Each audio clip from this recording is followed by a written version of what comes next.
and this is exactly why we are endorsing Sandy Nurse. Brooklyn has dealt with politicians that have chosen profit over people every single time when we need people in office from Brooklyn that will fight for the people of Brooklyn. Sandy has established spaces in this community for us to come together, founded 2 nonprofits, and has been an unapologetic leader for the last decade. She's extremely inspiring to me and the type of woman we in the office we need. So CUFFH to me has always been like the platform to make the change that I always thought was possible. Because before I was just complacent. I thought that New York State laws couldn't be changed and that I was just one person. But then I realized that I have power and that people have power. And that when we get together, we can actually change the minds of people in charge and force them to make laws that benefit us. But it shouldn't have to be like that. We should already have leaders that are fighting to benefit us. Sandy is the one person that I know will already be a leader that will fight for the people instead of having the people fight her to fight for us. Yes, exactly. She knows the connection between housing justice and racial justice, the racial impact study. She knows the importance of our climate and sustainable neighborhoods.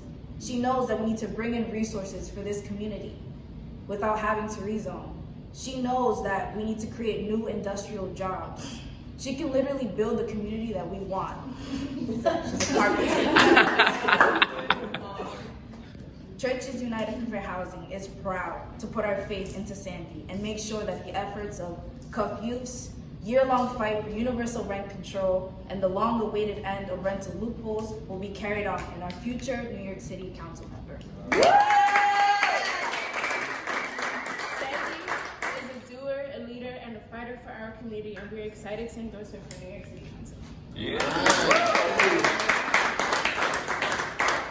Is it my turn? Yes. I'm so proud of you. Yeah. I just want to thank the Assemblywoman, Councilmember Reynoso, Rob, and CUFFH for this endorsement. I've been waiting for it, yes.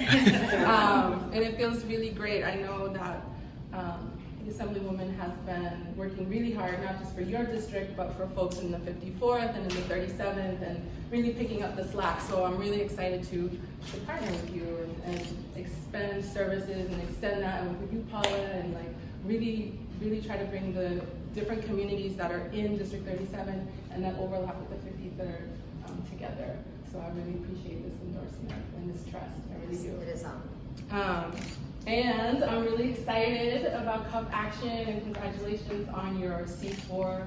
I think it's really exciting to see more groups start to get into the political space. It's a new world right now, and we really need more people in the fight. So thank you so much. And any organization that has space for youth leadership is 100% an organization I want to partner with. So thank you so much. And thank you, Councilmember Reynoso, for your continued support. You've had my back, and I really appreciate it. So thank you all for being here in the starting of the coronavirus. This is really important that we are starting to come together, because we're going to need to really support each other and support the communities in the coming months. And we're going to really need to lean on our networks and figure out ways to safely and effectively support people who don't have access to things, who have to stay home, who are going to lose paychecks.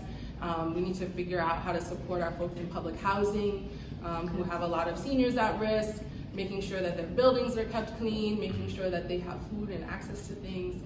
So this is really important time, and I feel very honored to have the support right now. I'm very honored to really start the relationships with all of you to start that work. So thank you, and yeah, I'm excited.